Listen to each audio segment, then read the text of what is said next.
very happy to see many of you today in this new frontier talk of the cluster technological change in society. We are absolutely delighted today to welcome Cesar Hidalgo to the cluster, who is going to present his latest research. So for those of you who don't know, Cesar is the head of the Center for Collective Learning at the Artificial and Natural Intelligence Institute of the University of Toulouse in France. I can say that correctly, Toulouse. And he's also an honorary professor at the University of Manchester and a visiting professor at Harvard School of Engineering and Applied Sciences.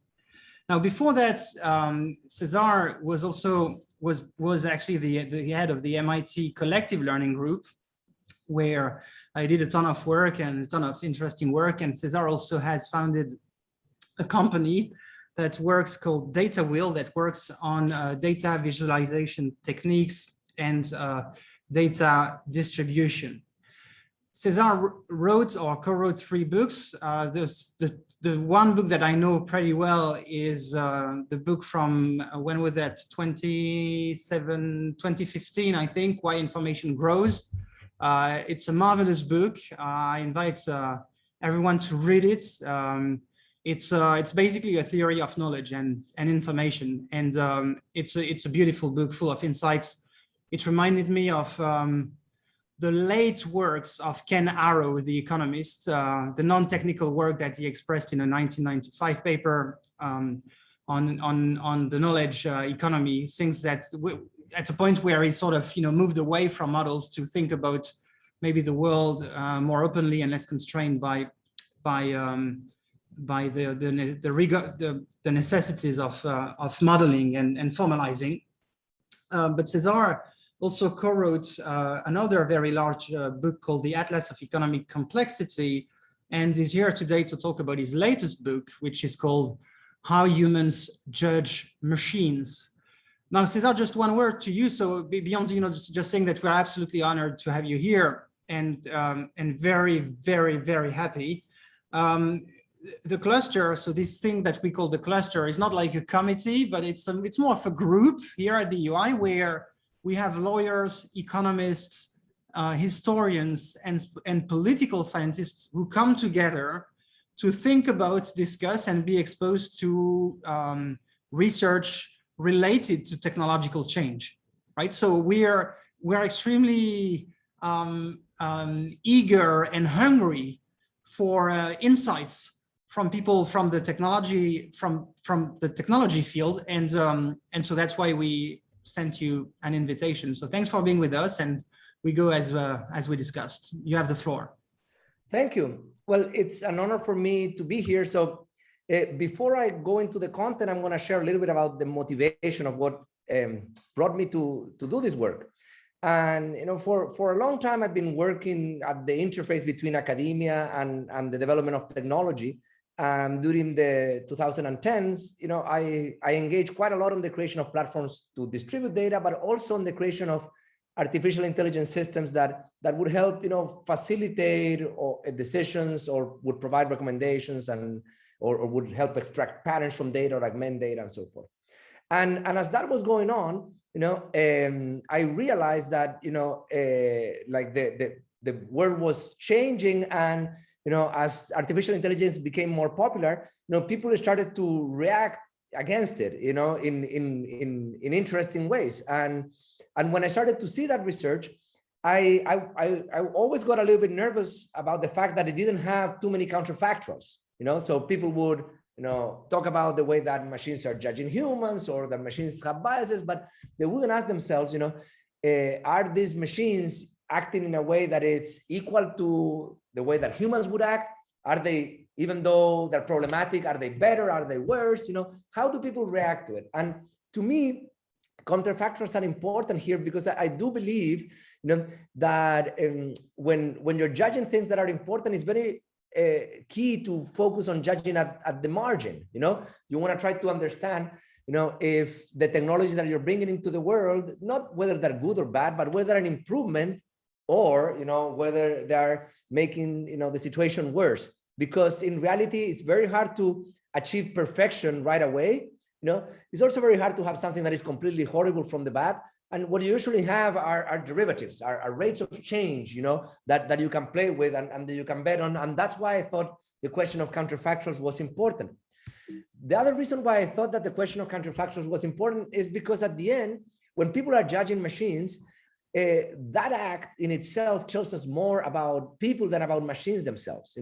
The machines being judged are not being judged in a way that tells us about the machine and how it operates, but they're being judged in a way that tells us about how humans judge things, how humans operate. It is through our eyes that machines look good or evil. It's through our eyes that we see positive and negative on machines. So I thought that by also understanding how humans judge machines, I could maybe understand something about the way in which humans ethically and morally judge things. So I teamed up with psychologists, and with roboticists and with lawyers and with other people. And during the last few years, I've been, trying to understand, questions, that are in the role of technology on society, such as the one that I'm going to explore here today. Now, how did we explore this question? And what we did here was quite simple. We use, like a proven technique as old as Sir Francis Bacon. We use randomized control experiments, So basically, we would recruit, people online. In this case, the whole book is done in the United States. So you're going to see a sample that has validity within the US. And these people that would join, the experiment would get randomly assigned to two conditions. There was, one condition in which they would see a scenario presented to them as the action of a human, and on another condition, they would see the same scenario, all else equal, presented as the action of a machine. And this allowed us to understand, whether the judgment that the person was making depended on whether the actor in that scenario was a machine or a human, because everything else was equal, and people that like machines or dislike machine have the same probability of being assigned to the treatment or the control condition. So it helps us, very easily isolate causality. That's why we kind of like went with this design. And also is one that is, that is very scalable in terms of data collection. You can recruit people, in the US through Mechanical Turk, here in Europe using something like Prolific to do this type of experiments. Now, the scenarios, of course, have to be things that are believable, as the action of a machine, and believable as the action of a human. That was a bit of a constraint, in our design, but we were able to produce a lot of scenarios such as this one. An excavator is digging up a site for a new building. Unbeknownst to the driver, the site contains a grave. The driver does not notice the grave and digs through it. Later, human remains are found. So this could be very much the action of a machine, that was digging up, a site for a new building, or digging up, a tunnel for a subway. The machine was autonomous, digs up a human grave, or it could be the action of a human that is operating an excavator. Now, this is a moral scenario that involves the dimension of purity, because here nobody is hurt, nobody is, suffers an unfair act, but there's something sacred about the human body. If this excavator would have digged up, a chicken carcass, it wouldn't be a big deal. If it digs up, human remains, it's kind of like a big deal. And that, in moral psychology, is known as this dimension of purity, in which there are some things that we would consider, sacred, even though there's no harm or breach of authority or loyalty or fairness involved. Now, to rate these scenarios, we ask people, to react to them following a number of questions. And, for example, for this scenario, the questions were, was the action harmful? Would you hire this driver for a similar position? Was the action intentional? Do you like the driver? How morally wrong or right was the driver's action? Do you agree that the driver should be promoted to a position with more responsibilities? Do you agree that the driver should be replaced with a robot or an algorithm? That is, they're replaced by different questions. So replacing a driver by a robot, and if you were in the robot condition, replacing the robot by a human. That is then the replace same, question, which is, do you agree that the driver should be replaced by another person, or do you agree that the machine should be replaced by another machine? Do you think the driver is responsible for unearthing the grave? And if you were in a similar situation, would you have done the same? And people would answer, these questions in Likert type scales. And then we will look at the average and, at the confidence intervals to see if the people that saw this scenario as the action of a machine or the people that saw this scenario as the action of a human reacted differently. So for instance, in this case, we see that in this very simple vanilla scenario, we already start seeing a lot of differences. People find a machine autonomously digging up a grave more harmful, than a human doing the same, And when we ask people, is this morally right or wrong? People significantly tell us that, it is more immoral for a machine to do that, and it's more moral for a human to do that comparatively. So this scenario I presented here just to illustrate the methodology. Now we're going to go into scenarios that are a little bit more interesting, that combine more things, and that are going to help us, look at things that, have a little bit more texture. So consider the three versions of this moral dilemma. A large tsunami is approaching a coastal town of 10,000 people with potentially devastating consequences. The politician or algorithm responsible for the safety of the town can decide to evacuate everyone with a 50% chance of success, or save 50% of the town with 100% success. So here, there are in principle, three outcomes. You try to save everyone but fail, you try to save everyone and succeed, or you take the compromise. So each one of these outcomes represents a different scenario that we tested, with two groups of people. In the first one, the politician or algorithm tries to save everyone but fails, and a large number of people die. In the next one, the politician or algorithm tries to save everyone and succeeds. Everyone is saved. Then the final option is when, the politician or algorithm take the compromise and save 50% of the town. So how people reacted. So on the right, here you see the results when the machine or the human took the compromise. And for the most part, we see no differences. There are no differences in, the question of harm, the question of the question of how morally wrong or right. There's just a big difference in the replaced by different question, but you shouldn't read that much into that one, because usually machines lose by a landslide on that one. If you ask people, would you replace this machine by a human? People want to replace machines by human. Would you replace this human by a machine? People don't want to replace the human by a machine. So for the most part here, we don't see a lot of differences except in this replaced by different question. Now, let's look at the next case, which is when you try to save everyone and succeed. And here we start seeing a lot of differences. Now, this is a positive scenario. Here you try to save everyone and you succeeded. So it's a happy ending. And people are more likely to want to hire the human. They find the action of the human to be way more intentional. They report liking the human more. They also find the action of the human to be more morally correct.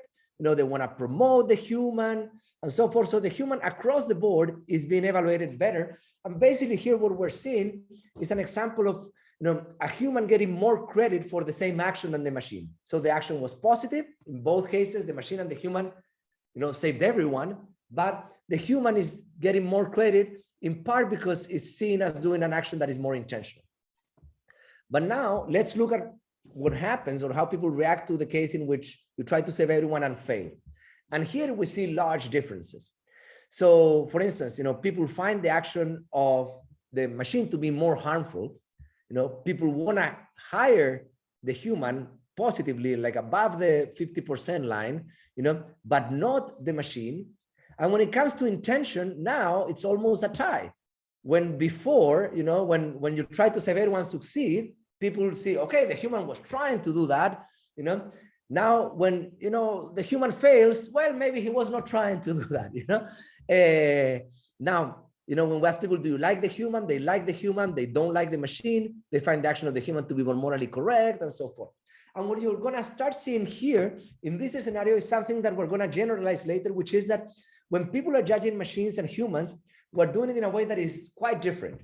In fact, hopefully by the end of this presentation, I'm going to have shown you that humans and machines are judged using different moral philosophies.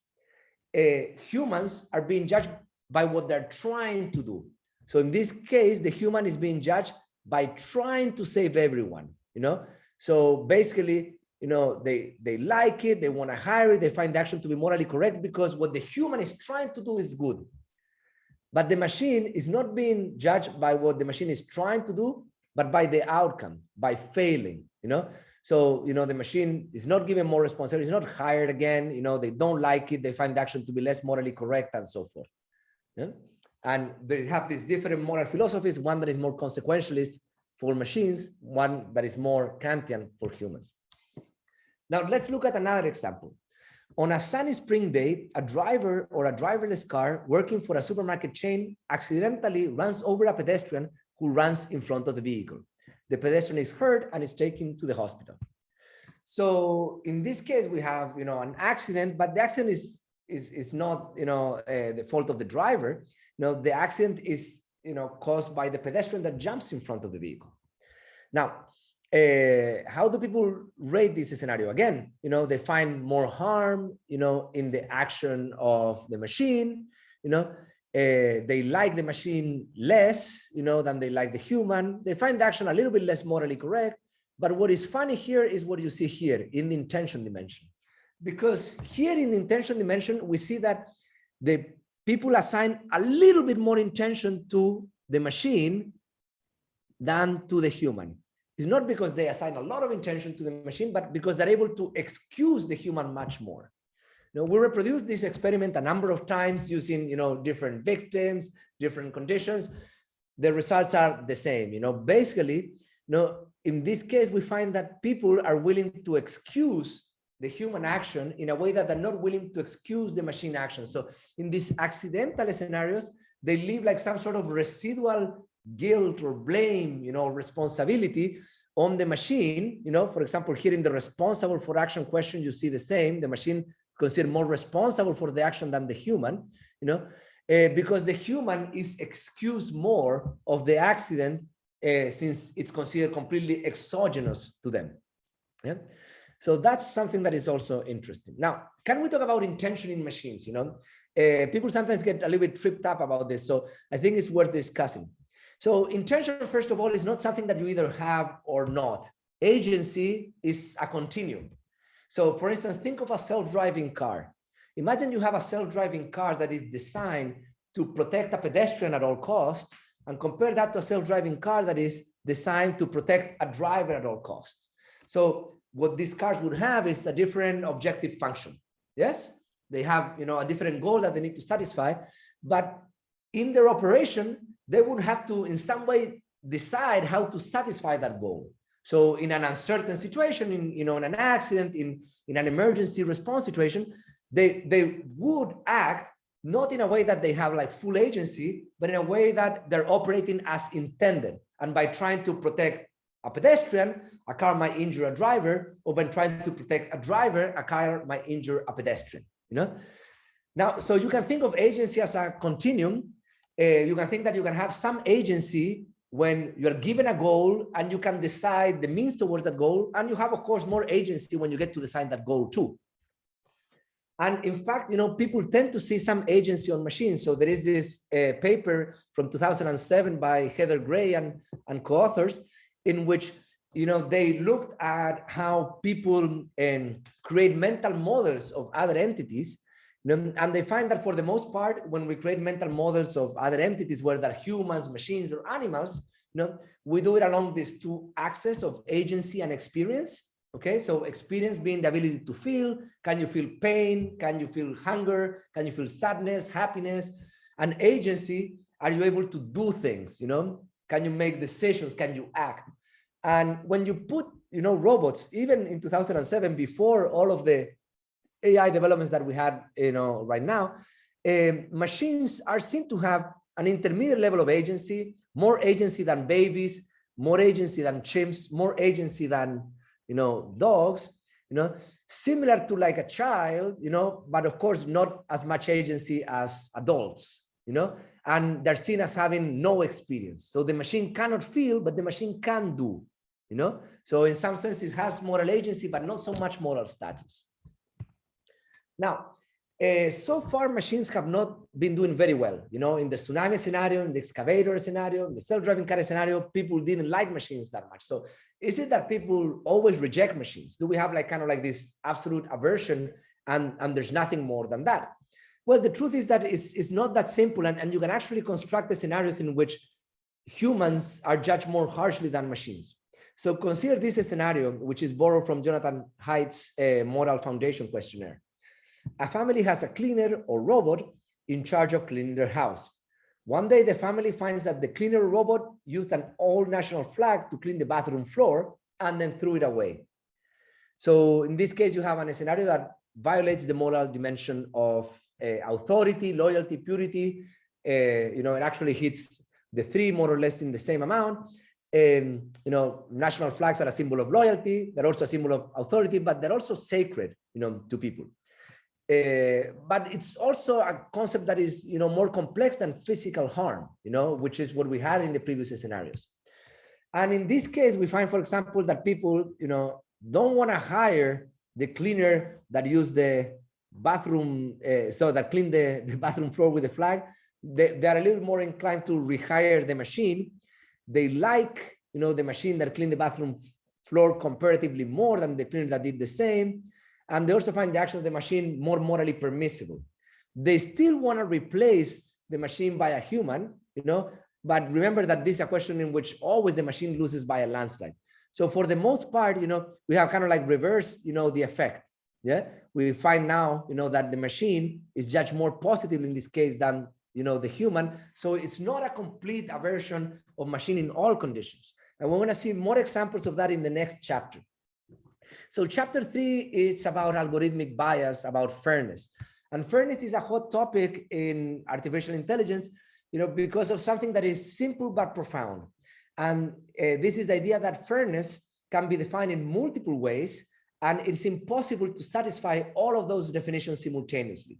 So fairness is related to the idea of true positives and false positives. When you have, let's say, a prediction algorithm that is not 100% accurate every time, you're going to be making errors, and those errors are going to distribute in certain ways. That's going to be the basically raw unfairness. But to create a definition of fairness, you're going to have to start considering, what do we care more about? The true positives, the false positives, the true positive rate, and so forth. And since all of these definitions cannot be satisfied simultaneously, we have the problem in which algorithms or decision-making systems in general, now we know, are always going to be unfair according to one definition if they're fair according to another. They're not going to be very unfair. There's kind of like an efficient frontier, but it's impossible to be perfectly fair according to all definitions at the same time. Now, in our book, we were not interested so much on that, even though we described that, to some degree in the chapter. What we're interested is on understanding how people reacted to fair or unfair acts caused by machines or humans. So consider the following scenario.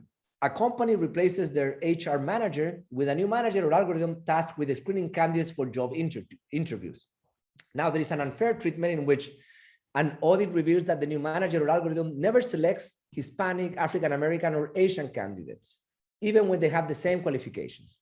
And then there is a fair treatment in which an audit reveals that the new manager or algorithm produces a fairer process. Okay, so one condition increases fairness, the other one increases unfairness. So let's look at the unfair condition. Now, we did a lot of similar examples using algorithms or managers or recruiters for college admissions, policing, salary increases. For the most part, the results are going to be the same for all of this. So we're just going to look, at one example. So here we have the unfair treatment. And for the most part, we find very small differences. The differences, as you can see, are not as marked as before.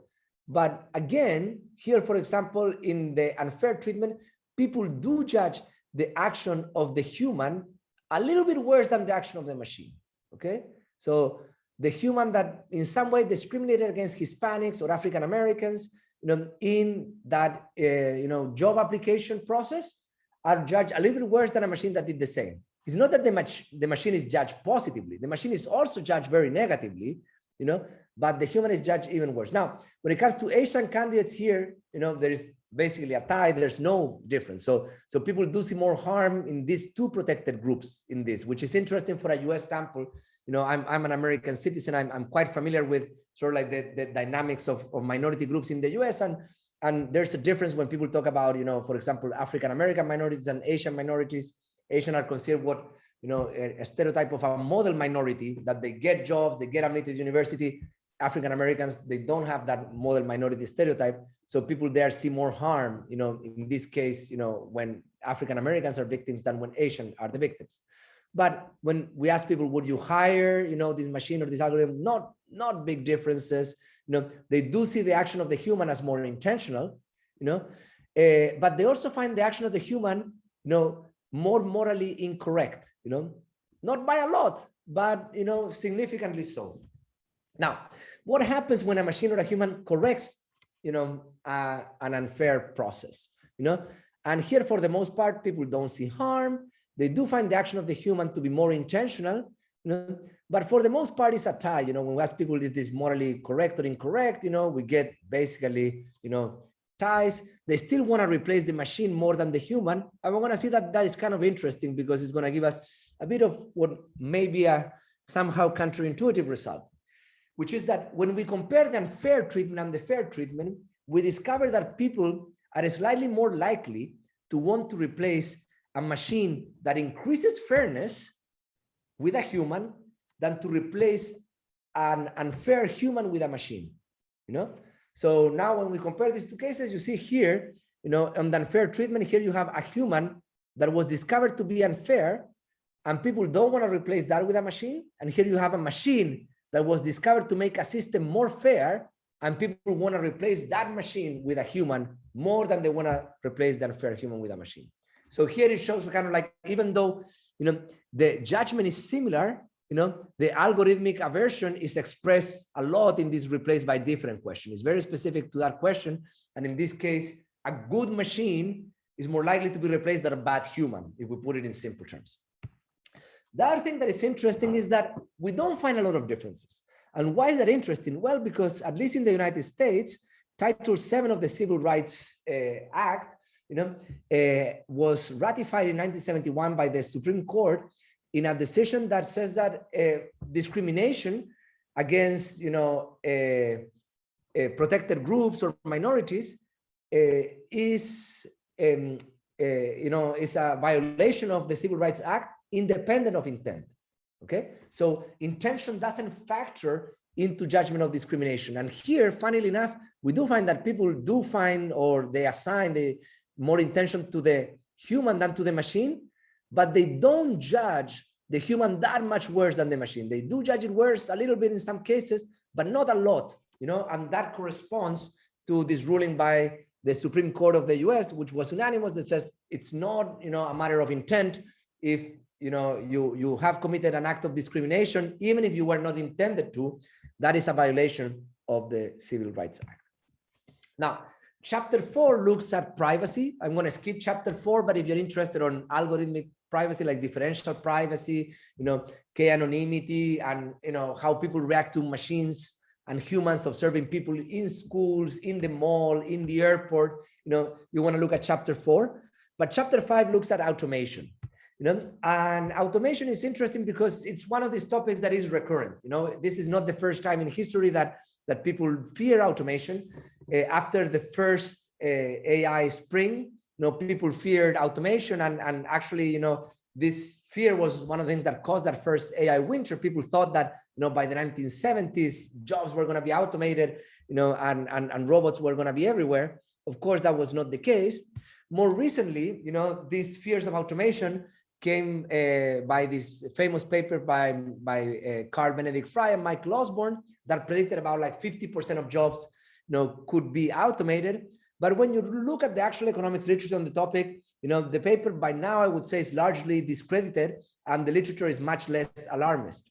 So on the one hand, the literature suggests that tech is not only a substitute to labor, but a complement to it, so it can increase aggregate demand. What is really important is that jobs are not automated, only tasks are. So jobs, are not replaced, but transformed. So the classic example of this is ATMs in the US. People believe that when ATMs were introduced in the US, like the job of bank tellers was going to disappear. In reality, the number of bank tellers has increased over time because ATMs are in some way like a complement to the bank teller job. It transforms the job. In China, the use of QR codes in restaurants, has been prevalent for much longer than here in Europe. And also the use of them is much more comprehensive because it allows to transform your phone not only into the menu, but a place to order and the means of payment. So it replaces more tasks. You can order your food via your phone. You can pay for your bill via your phone. So the waiter does not have to come to your table to take your order or to bring your bill.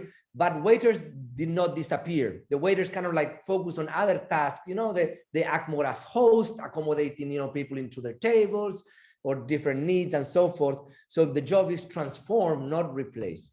And there's no evidence that tech reduces need for labor in the long run, even though there can be important short-run effects. There is a reasonable fear that technology can precarize labor and can contribute to inequality.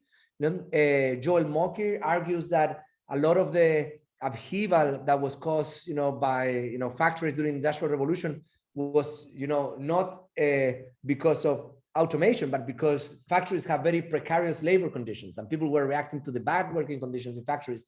And today you see kind of like something similar with the gig economy, in which the labor conditions are bad, because the tasks that remain, are not that great. In our case, we look at how people reacted to automation vis-a-vis other forms of displacement. Here I'm going to show examples in which we compare automation with displacement at the hand of foreigners. So a trucking company is looking to lower costs by bringing in temporary foreign drivers or autonomous trucks. This change reduces the company costs, but several local drivers lose their jobs. So we have a similar example with a large chain of luxury resort hotel, a nuclear power plant, a school, and so forth. And we have a different set of questions. So we ask people, would you approve of this change? Would you ban this change? Do you find this change to be morally right or wrong? And for the most part here, people like the machine more than they like, the foreigners. They approve more, of autonomous trucks than of foreign drivers. They want to ban, like basically banning foreign drivers, at least among this population, would be politically a very good move. You have like over 60% approval, on that. Automation, is below the 50%. It's around between 40 and 50%. People find automation more morally permissible. When we ask people, do you think that your opinion of this company improves or not? The opinion deteriorates more when a company brings in foreign workers. People think that others would approve less of foreigners, and people think that they wouldn't have that the same in a similar situation as much when it involves foreigners. But funnily enough, this effect, varies as you move into different sectors. So when you go from the truck to the hotel to the nuclear power plant, the effect starts becoming smaller. So you see the effect here is much smaller, and here the effect almost, disappears. And, this is some suggestive evidence that maybe as we go into industries that are more knowledge intense or more complex, people are more accepting of, foreign labor, but when we're looking at industries that are considered to be, more blue collar, then people, want to protect those jobs from foreigners, but they would accept, automation relatively more in that case. Now, in the case of schools, here we see a tie, but for the most part, is people do not like robot teachers and do not like foreign teachers. So we're very much kind of like at the pushing towards the extremes of the distribution, and that's why I think we also don't find too much of a difference. Now, in this presentation, I didn't show you the full book. I went through like a few examples. Of course, there's much more. There are many more examples, discussions. And I think many of the questions that probably you have are going to be related to some of the things that I skipped here. But what I'm going to do to conclude is I'm going to look now at the statistics of these scenarios. So I'm going to try to look at these scenarios together, first by looking at descriptive statistics. So now I'm going to grab all of the scenarios for which I have information about how people perceive their intention, harm, and wrongness, and I'm going to put them in this three-dimensional plane. And I'm going to put in blue the way in which people rated the scenario when this was the action of a human, and in red the way in which people rated the scenario when this was presented to them as the action of a machine. And what I'm going to get is, kind of like this cloud, that falls more or less along, a plane, along, a certain section. And that is interesting, but at the same time obvious. And the reason why this is obvious is because there are some corners that are forbidden in this moral space. If you have something that, makes a lot of harm, was done with a lot of intention, nobody thinks this is great. Okay, people are going to rate that poorly. They're going to think that is wrong, you know. And if you do something that is with no intention, no harm, people are not going to think that that is horrible, you know. So in some sense, you know, the moral judgments are constrained in this three-dimensional space, but we see differences. So let's look at these differences. So we look at the top phase. Here we have intention harm. And what we find is something that is quite interesting. So we see here, for instance, that in the top, all of the blue dots are on top of the red dots, okay? And on the bottom, all of the red dots are on top of the blue dots. So basically, we judge the intentions of humans, you know, in a way that is kind of like bimodal. You see the blue dots distribute like that, you know, and we judge the intentions of machines in a way that is unimodal, you know. So we have a different way of, you know, judging, you know, intentions here. We're judging the intentions of human as like you either, you know, have the blame, you were responsible for that, or you are completely excused. It was an accident and there's nothing that you could do. And in the case of machines, we don't assign as much intention in the actions that could be considered intentional, the ones that involve agency, but also we don't excuse them as much from accidents. Then we look at the intention wrongness plane. Intention, you know, amplifies moral judgment. So we see kind of like this fanning out behavior. But at low levels of intention, we find that machines are judged worse than humans. You know, so again, you know, like these accidental scenarios here are ones in which, you know, machines are not doing that well compared to humans that will have done the same. And finally, when we look at the harm wrongness plane, there's a strong correlation. But again, you know, when we look at the scenarios down here that involve low levels of harm, you know, then, you know, people judge the actions of machines as worse as those of humans. Next, we do a little bit of modeling. The previous exercise was purely descriptive. We just threw, you know, the data into, you know, a three-dimensional plane and look, you know, how it distributed. Now, here we're going to try to predict the wrongness of a scenario as a function of, you know, its perceived level of intention and harm. We're going to do this exercise separately for human and machines. We're going to have an interaction term, and we're going to have fixed effects for the subject. So that's how we're going to control for, you know, whether there's, you know, men or women might see these things differently, or younger and older people. So all individual characteristics are controlled for. And basically what we're going to focus on is, you know, on this function, you know, that connects harm and intention with, you know, the wrongness of a scenario. And this is what we find. If you want to look at the regression coefficients, you can find those in the book. But this is kind of like how the function looks like when you plot it. And what we see here in the red plane, we're seeing how people judge machines. And for the most part, the red plane only has a slope along, you know, the harm dimension. Yeah, the slope along the, you know, the intention dimension is relatively small. Yeah, so people are judging machines mostly, you know, by the level of perceived harm that they observe in a scenario. You know, so it's very consequentialist type of philosophy. But the way that they judge humans is different. The big term, you know, in the model for humans is the interaction term. It's this interaction term between intention times harm, you know.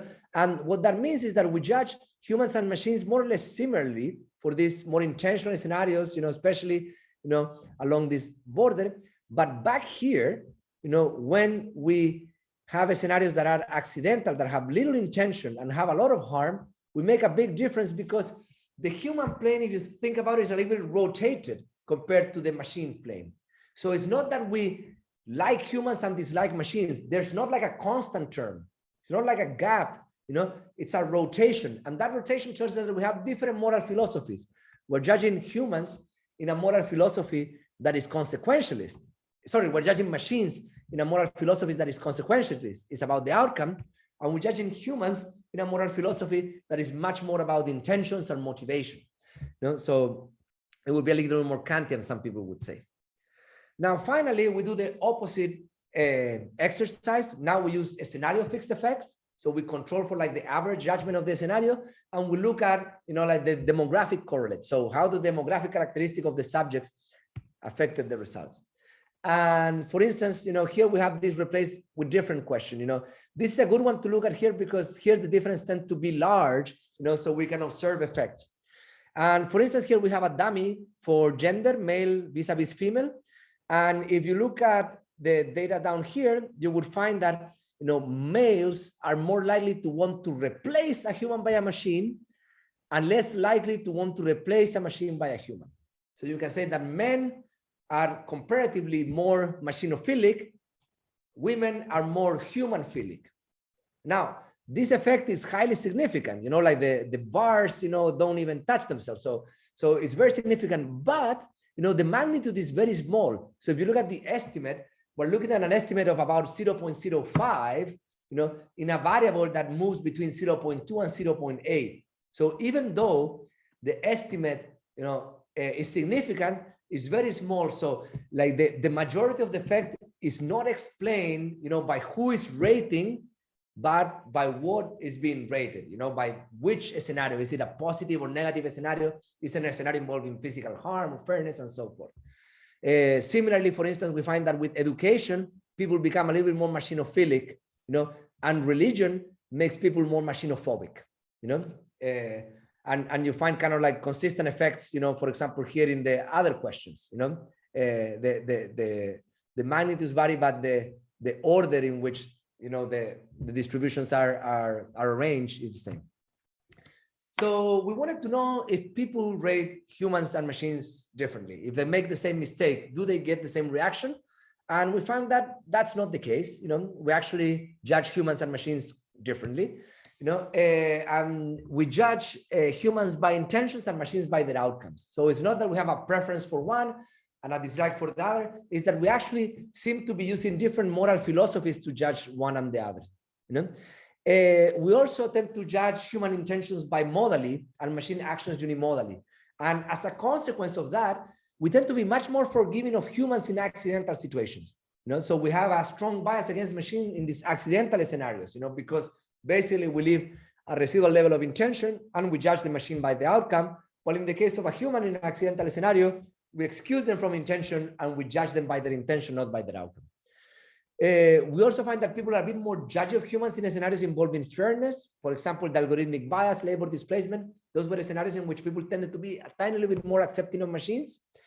But people also find more harm in violent scenarios involving machines. So when you look at the different moral dimensions of the scenarios that involve physical harms are scenarios that people, do not accept, machine actions. And in some way, it seems that machines would add insult to injury in those cases that physical harm is involved. Finally, when machines succeed, when machines, help improve things, people take the success more for granted. So a machine that gets it right doesn't get as much credit as a human that gets it right. And that, of course, could be something that impedes, adoption of machine in places where, machines, help contribute positively to a system. The book, of course, has much more. It was beautifully illustrated by a couple of, graphic artists. So I would definitely encourage that you guys take a look. You can get it physically in print from MIT Press or from Amazon, but also you can get it completely free. The full PDF of the book is available for free at judgingmachines.com. And we also have like a video version, in which the book was divided into 30 short videos, of about 7 minutes each. So thank you very much for your time. And I'm happy to open the floor for conversation. Thank you. Thanks, Cesar. That was really good. That was actually not really good. It was excellent. Exactly the kind of things we like to hear and listen to and learn from. So that was amazing. Okay, so we have 40 minutes exactly for Q&A. Who wants to break the ice?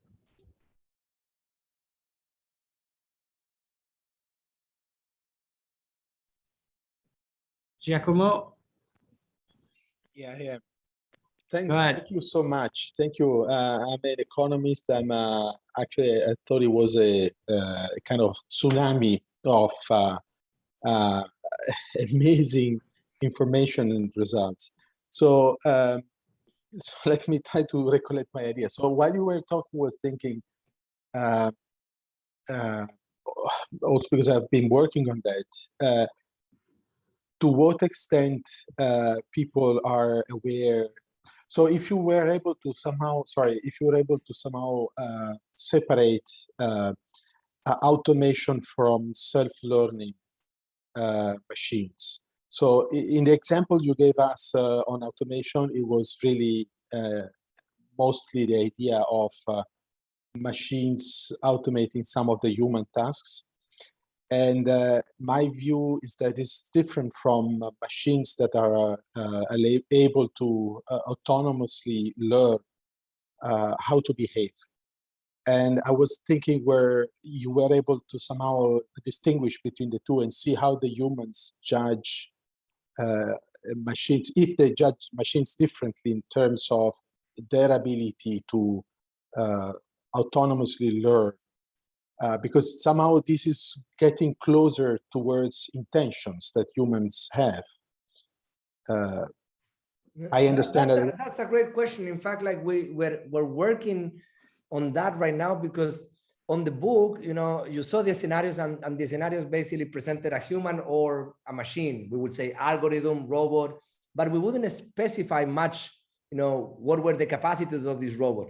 So in some way, we're averaging across the different mental models that people have, because since it was a random experiment, some people, when you tell them AI, you know, they think about like, you know, DeepMind, other people might think about Wall-E, other people might think about the Terminator, you know, and you have all of these different mental models that we're not priming people to think about. But you can think that you can now push people to think, you know, of a machine that has more agency or self-learning capacities, or a machine that is very mechanical, dumb, you know, makes the same thing over and over, and that's how it gets the job done. And we're now, you know, completing the IRB approval of a project exactly on that, in which we're nudging, you know, the description. So we have people that are presented machines that have little agency, little status, or high agency and no status, or high agency and high status. And we're trying to see if we create this now 5 groups of people instead of 2, and we have these 4 machine conditions. We can start separating between these machine conditions and see if the mental model that people have about machines is the one that helps rotate this plane, you know. And it's not that people are judging humans and machines differently, is that people kind of like have a continuum of judgment, you know, in which machines are in a different place, and we can now have kind of like some intermediate points in between. So I do have an intuition that it might be that, you know, in some sense, there's no reason that we have evolved a way to judge machines. So we must be hijacking some other system that allows us to judge things more generally. And that, you know, might be a continuous that would allow us to bring the machines closer to the human if we endow them with capacities that people would be considering more human-like, like ability to feel, you know, or higher ability to decide, self-learn, and so forth. But we're yet to see. Thank you. That's great. Thanks. Thanks. Thanks, Cesar. Then turning to Francisco and Bo. Francisco, you go first. I think Bo was first. I don't want to step. I mean, I can go, but I think Bo was first. Well, go ahead and Bo. Go ahead, Francisco. Go ahead. I mean, it's really a follow-up question to what Giacomo said, because I mean, I found it really fascinating. Not an economist, a lawyer, but from the moral point of view, I found the conclusions fascinating. And I was wondering if you consider trying any scenario with a kind of all-encompassing AI, not only machine learning, but you know, kind of futuristic, all-encompassing general AI. Because the way I see, I think what explains that tsunami scenario is that people look at machines as a sole purpose machine, right? So say they must do it right because they exist merely to fulfill that purpose. And so they forgive humans more because they think, well, there's so much a human must consider outside of that specific activity that, you know, it's easier to forgive that they might have actually taken the wrong decision. Whereas the machines are built for that purpose. If they fail, you know, it doesn't make any sense, because otherwise, what's your purpose, right? But if we do apply the same scenario to a general AI, one could consider that it's pretty much the same, right? Because the AI will do that, but it will do a bunch of other things at the same time. And so I was wondering if that is what really causes this big difference. We analyze machines based on consequences because we have this idea that they only exist for that specific action. If they could actually do or perform multiple actions we would get results closer to human action. But apart from that, I'm completely dazzled up like with the depth of the book, and now I really want to read it. Thanks a lot for this presentation. Thank you. I think that's a good observation. I've heard it a few times, and I think on the one hand that could be going on. It could very well be that in some way people expect the machine to act, for a specific purpose and so forth. But I think that other thing that might be going on, and that's why it would be nice to have experiments to now start, pulling these things apart, is that it could be also that people do not see kind of like a big moral cost at replacing a machine. So, if let's say you are a manager of a company and I'm your boss and I say, Francisco, go fire, that employee. That's emotionally really costly for you. It's like, oh shit, like this guy's gonna hate me. He's gonna go now, tonight to his family is gonna say like, Francisco, fire me. I said like, go deactivate that machine. It's not the same. So that we also might kind of like be more trigger happy when it comes to eliminating machines.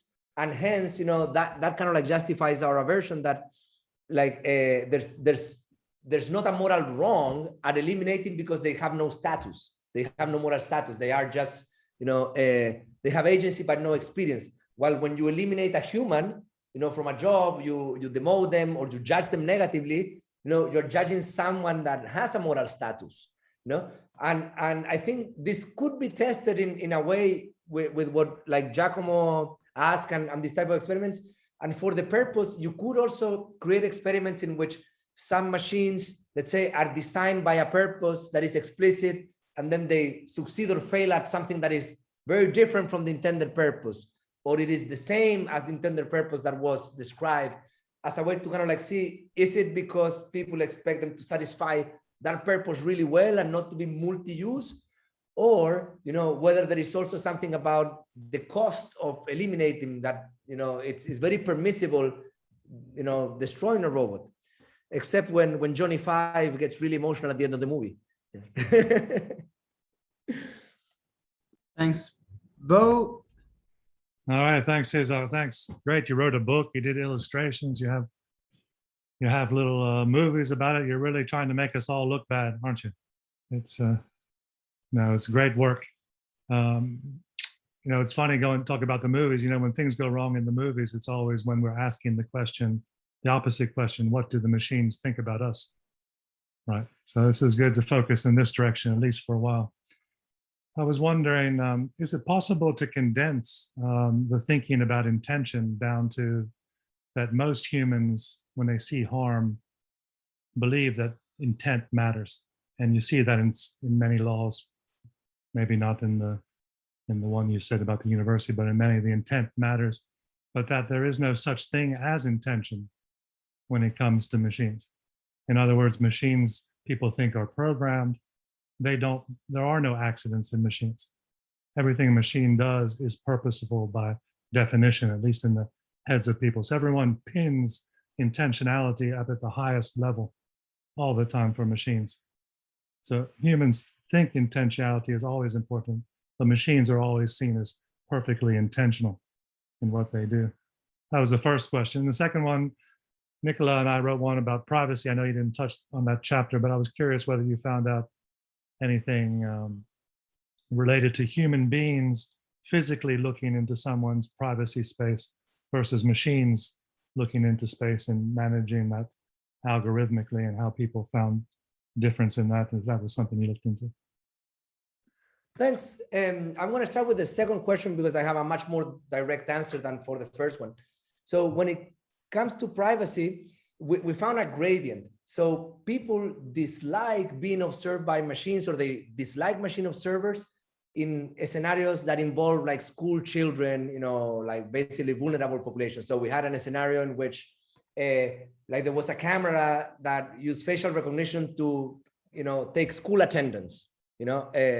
People did not like, an AI system to take attendance at school. They would not mind like a human kind of like remembering all of the kids' names and checking the stuff and so forth. Then when we move from those scenarios to scenarios that involve like a more commercial setting, like think of a mall, in that case, people were kind of like indifferent. security guard, camera is like, someone is going to be observing me at the mall anyway. I'm expected to have some kind of like level of surveillance security, when I'm kind of like in that type of public space, that is also in some way commercial space. Then we had other scenarios that involve settings that were more governmental. For instance, like an airport. And in an airport, people felt more comfortable with machine observers than, having, like military men in the airport, And we also asked the question in that chapter about like citizen scoring, and comparing citizen scoring based on big data and AI, and compare citizen scoring based on a hotline in which neighbors can tell on each other. People dislike both, but they dislike more the neighbors telling on each other, because of course it has a very perverse incentive in that case. So there was kind of like a gradient that when you are looking at environments that are more intimate or that involve, vulnerable populations like children, people prefer human observers than machine observers. And as you move from that to, large commercial settings and then to government settings, people disliked, in that case, the human reporting, and they would prefer to kind of like have something that looks more like an algorithm instead. Now, when it comes to intention, that's of course like a difficult and a loaded question. And my intuition after talking with a lot of people about this while presenting the book is that for the most part, we live in a world in which most people have an idea of machines that is very mechanical, and they don't grasp the intuition of machine learning yet. So this idea that a machine could learn over time, and that the same machine 6 months from now might give you a different result because, has been experiencing new input and new data and new experiences, is something that escapes, people's imagination or most people's imagination. So for the most part, I would say that yes, people see machines as these automatons that have been programmed by a human to do exactly what they do, and that is kind of complicated from a legal perspective, because machines with the ability to learn, on the one hand, have certain agency that escapes their programmers. Like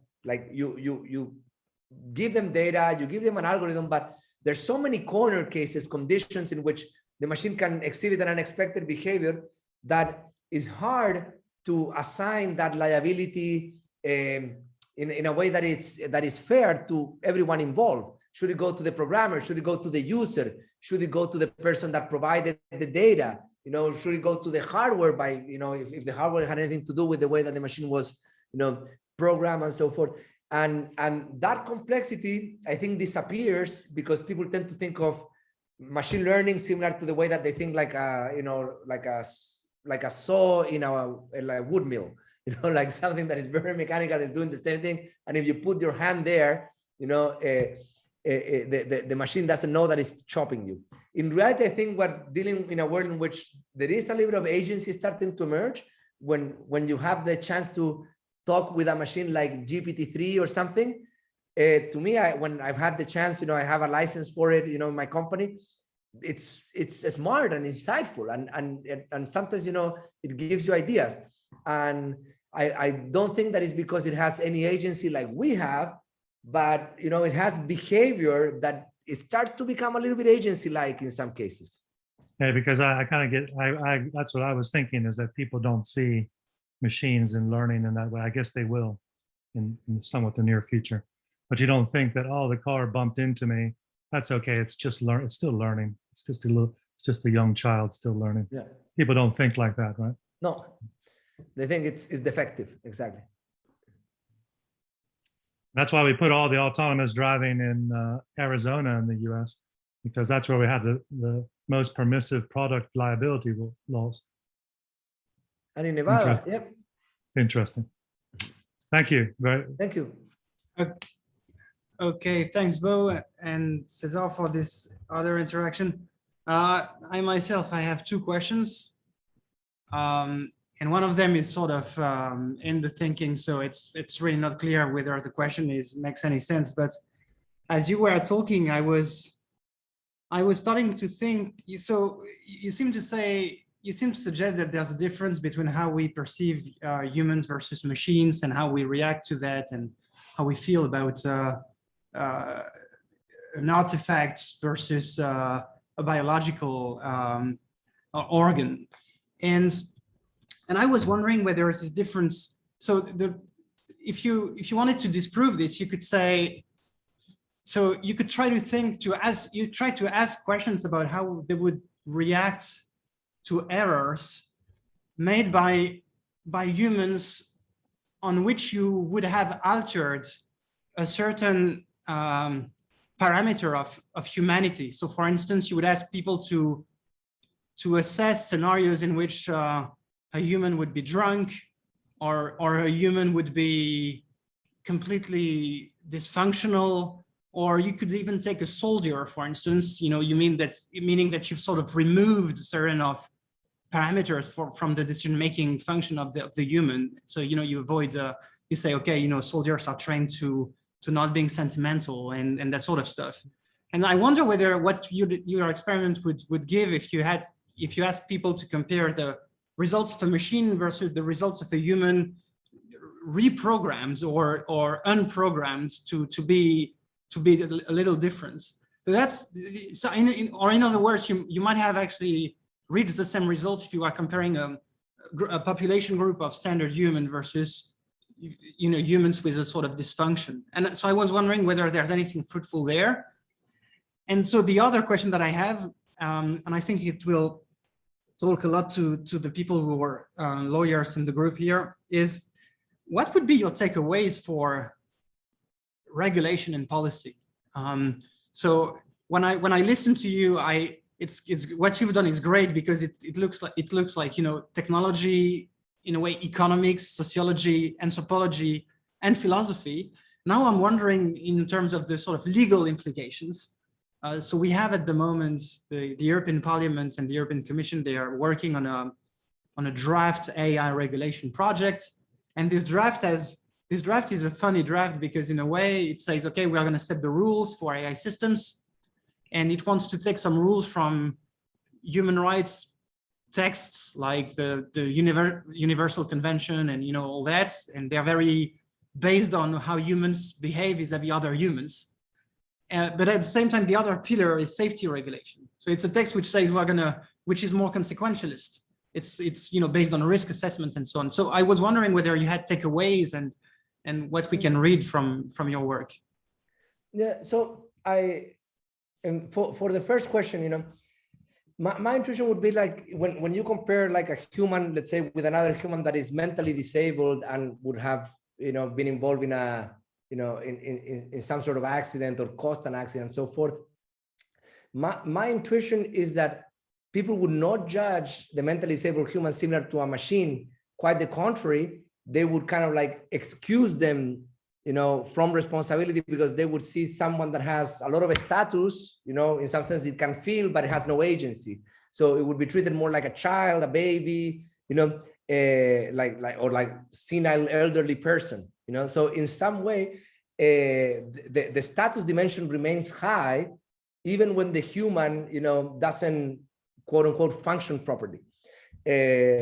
So that would be my intuition there. Of course, the data has to speak, but on the other question, when it comes to regulation, I do think that I don't think that this work in particular might say too much about regulation, except that, if we're just starting to understand how people react to machines compared to how they react to humans, maybe doing a comprehensive regulation might be a little bit too early, because what I presented here, I think is interesting. I think, it counts as, research, but if you think about it, it's very basic. The question is extremely basic. It's still like a low-hanging fruit of what might be many more questions that we need to explore. So it might kind of like be like, hey, should we be regulating at this point of the technology or not?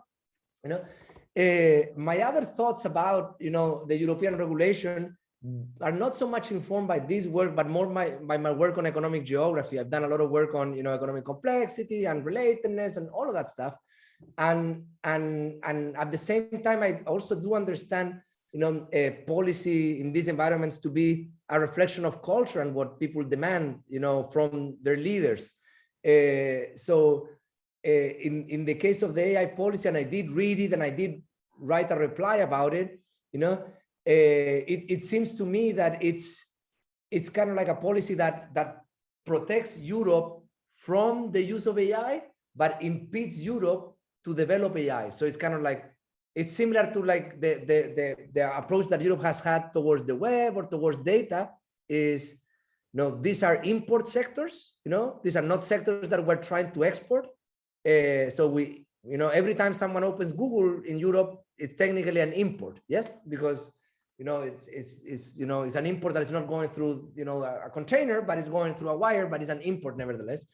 In AI, it seems kind of like similar that we're going to regulate the use of AI within Europe, but at the same time, I think it makes it more complicated to develop, scale, learn quickly, within, this economy. So it is kind of like a move that I think is similar to what you have here already when it comes to the web, when it comes to data, when it comes to all of those things.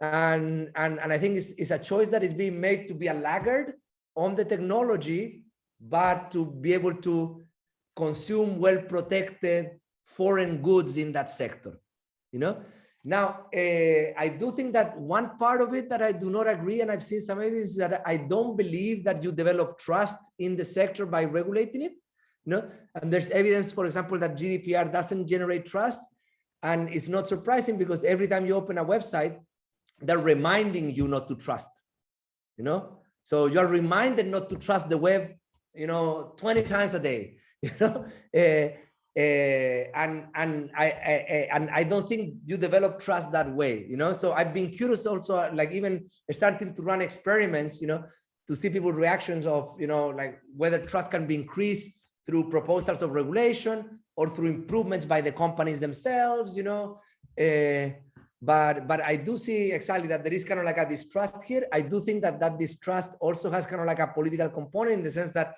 a lot of political forces here are framed as in opposition to the market, that you need us to be in Brussels, you need us to be in Parliament because you need to be protected from these companies that are trying to be unscrupulous, and in that context, there is, of course, an incentive there to sell that idea, So I do think that it's complicated, and I don't feel Europe is a good place to, develop this type of technologies. And myself, as someone that works a lot with data, I found that I had to educate the people at my own university about GDPR because, for example, they didn't know that an anonymized survey, that is anonymized at the source, GDPR doesn't apply to it because it's not personally identifiable information. And it's in part because the attitude that I see is that people here know that there are laws around stuff, but they know them less and they fear them. So they prefer kind of like not to go there, and as I tried to do the work that involves data and I had to push the stuff, I realized that coming from the US, I knew more about these concepts because there I put them to action. And here, a lot of people has been avoiding them because it's complicated, so I have a lot of thoughts, as you see, on this, and I'm sure that there's might be a lot of people that disagree, and we can talk about that too, but I don't know if it's the right approach or not, it's protectionist on the one hand, but it might be like, hey, we can export other things and import, AI and web services. Is that sustainable on the long run, depending on how, big those sectors are going to become? Let's see.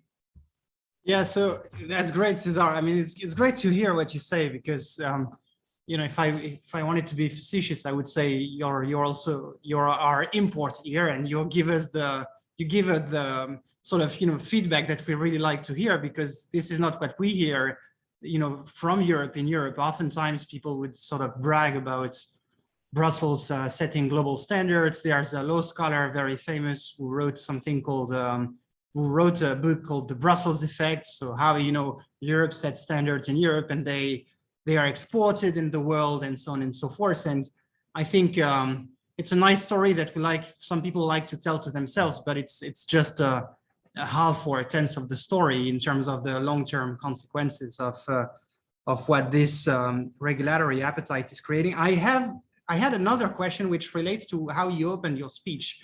So you said that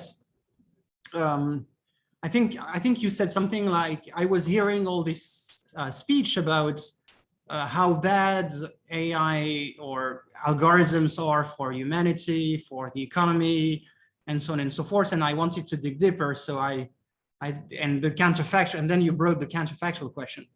So at the end of your research, how do you think about, people saying bad stuff about AI all the time? Did it change your thinking about this? Like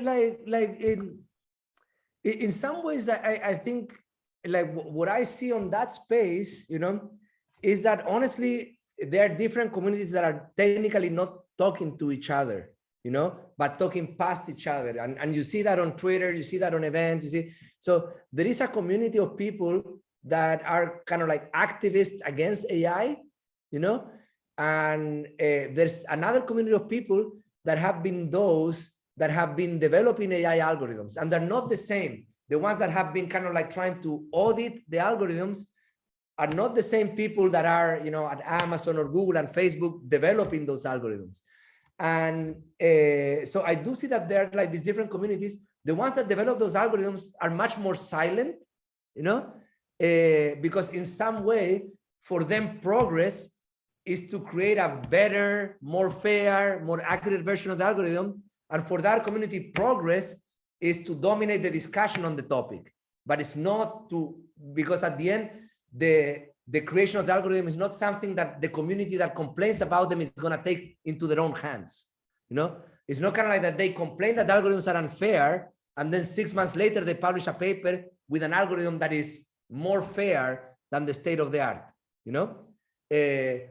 And in that context, I also find that there's kind of like some friction, because the people that work on developing the algorithms have been working really hard at improving them and developing methods to like, how do we debias, NLP models? How would and there's tons of papers on that, and like, people are honestly trying, and the ones that are more activists against AI tend not to cite or mention that progress. So in some way they present a picture as there is no progress on the community, and they present, an image of the, software engineers and developers and AI experts as being kind of like these idiots that they need to be told what to do and how to feel, when in reality, I think, when you get to meet these people, some of the brightest people that I met are people that are managing large teams within, large, companies in the US developing AI, and they're super aware of these problems, and they're kind of like aware, in my opinion, at a deeper level, because they know kind of like more like where they happen and what are the hypotheses of why it might be happening in that part of the algorithm, and what are the efforts to fix them, and if an effort fails, they can interpret why it fails, and that is getting lost. So I do see kind of like the environment to be like these groups that are talking past each other, and it saddens me, because there is progress, there is the opportunity to collaborate, but at the same time, it is a little bit, it is a little bit political. We live in a world in which fame is kind of like some sort of currency, and dunking on people is some form of capital, that helps you accumulate that currency. So I do think that those things probably going to remain separate, and there's going to be progress that is going to be silent, quiet, and I wonder like if also people at some point are going to get tired of hearing the complaints too, and I'm starting to see that happen too, because it's weird for a cultural movement like that to remain relevant for 15 years, so people do get tired of, and then you move into other causes, or other people come up with other causes and ideas, and there is a cycle. Okay, yeah, that's great. And in a way, I mean, what you say sounds, very familiar to me, and I guess people in the law department here.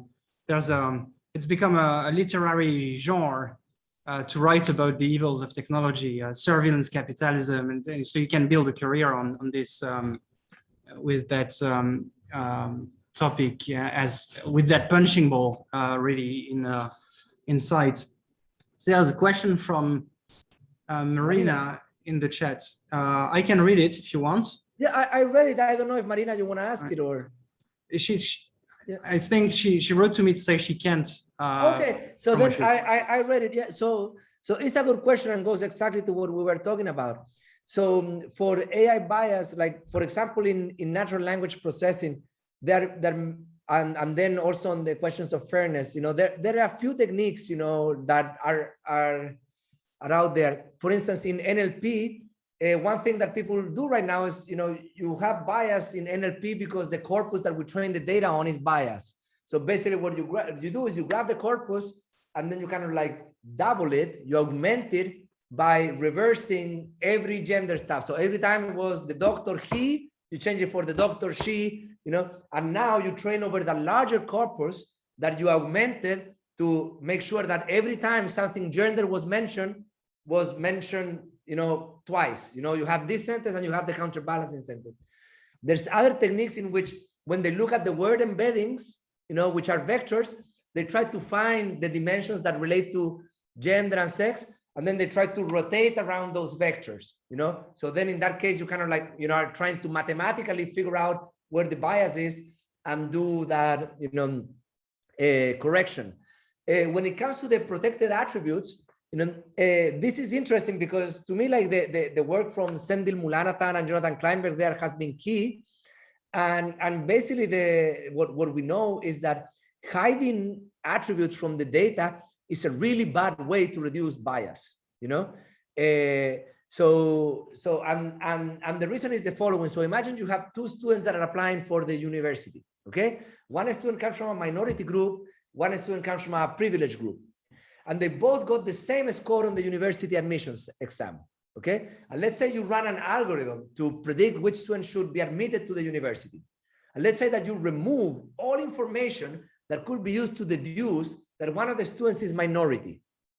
Well, at that moment, you know, basically you reduce the possibility of counting the score of the minority student as better as the score from the privileged student, because, hey, if you have, you know, the same score that a student that had a lot of privileges and you didn't have the privileges, that score should be adjusted up. It counts more. But if you remove those attributes, you cannot do that. So what Kleinberg and Mulanathan show is that in some way, if you try to increase fairness by removing data, you have a suboptimal solution. And what you should do is treat prediction and fairness as two separate problems. So you run the algorithm that is as accurate as possible, including all of the variables that, you know, might involve sensitive information. And then as a next step, you know, try to make a, you know, distribution or partition that is fair. But if you kind of like remove the data, you're going to have an algorithm that is going to have lower predictive accuracy and that is going to introduce some unfairness that you wanted to remove. So if you treat the problem as separable, you do better than if you try to do it by removing data. And I find that it's an interesting result because the idea of removing the protective attributes is so intuitive to people, and they try to do it, and it's such a bad way, you know. It's sort of like good intention but bad outcome, because the intention is to protect the minorities. The outcome is that you damage them, you know, because you cannot now correct for the lack of privilege.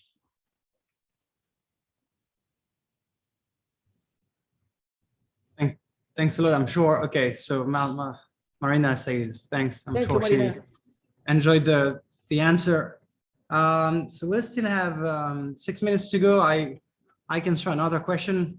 Cesar, I was thinking, I know you've done, I think you've, maybe I'm wrong, but I think you've done a little bit of work on augmented humans and human augmentation and that sort of stuff. So I was wondering, you know, in terms of these sort of more hybrid settings between human and technology, whether, you know, the idea of having a mechanical harm that would fail, for instance, would sort of change the perception to failure, because the artifact is in a way half human, half, I mean, it becomes a segment of the body, and you could sort of extrapolate to settings like virtual reality or video games where people are playing through artifacts, and so they are the real people, but they're behind sort of a role or avatar.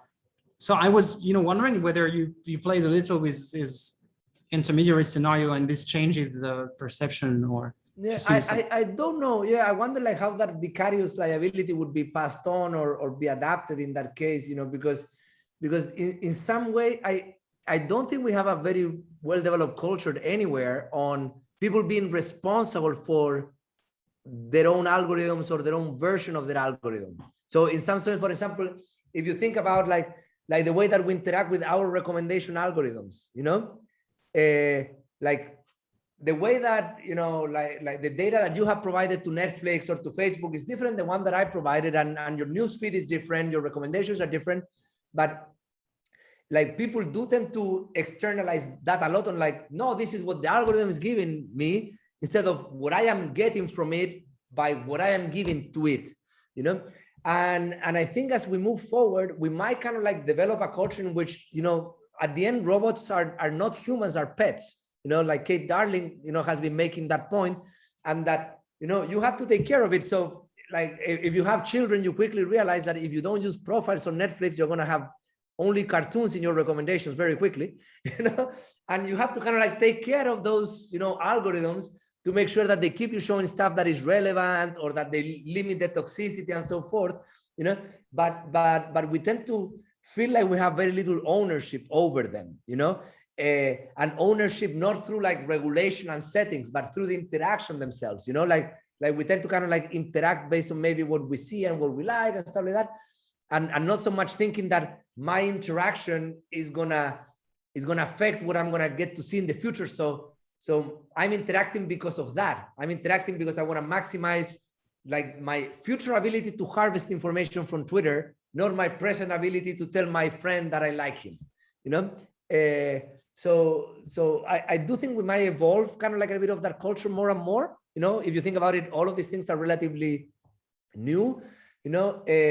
But the algorithms still are very centralized, and we don't tend to kind of like see our corner of them as our own, so I don't know if we assign any vicarious liability to the user right now or any responsibility to the user right now. Like even recently there was this paper on, I think on Nature, no, on PNAS, it was this PNAS paper that talked about the fact that content that demonizes an outgroup tends to go more viral. That paper did very well. Probably you guys all must have seen it in social media here or there. And I shared it with some colleagues, and people said like, oh yes, this is horrible. Facebook is making money from us. And it's like, they wouldn't see that result as something about human behavior. They would see it as kind of like the algorithm is wrong. It's not that human behavior is wrong by pressing retweet on the content that is dunking on your enemy. They would see the algorithm being wrong. And the algorithm didn't make the thing go viral. The algorithm presented it to you, but it's people at the end, the one that clicks, So I do think that responsibility for our behavior in this world in which we're teaching machines, we're not very responsible teachers, we're very like entitled, like little students that want the machine to work. We don't want to give them anything, and we want to complain when it doesn't work, and we don't want to give them credit, and I think we have to develop that culture of responsibility. Like any powerful technology, I think requires a culture of responsibility.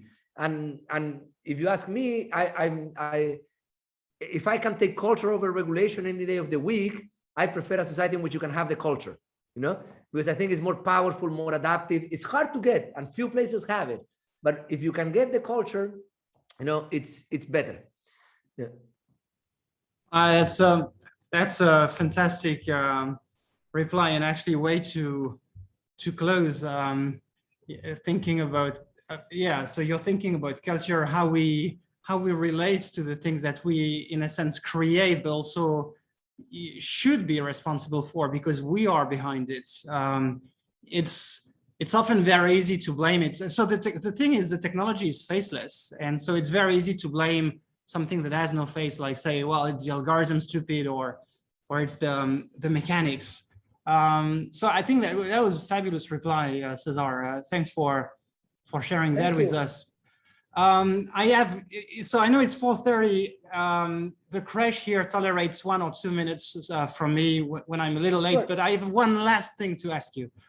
And this is the following. So we're mostly social scientists here, and you're a technologist. You know, if you allow me to put you in this camp, what would you advise us to read, or to watch, or to listen to beyond your book, to be more informed about technology and maybe less dumb or sanguine about technology? So one guy that I think, you know, is really smart is not known, because I do at the end spend probably most time in the social science community than in the natural science or tech community, but is Blaise Arcas Aguas.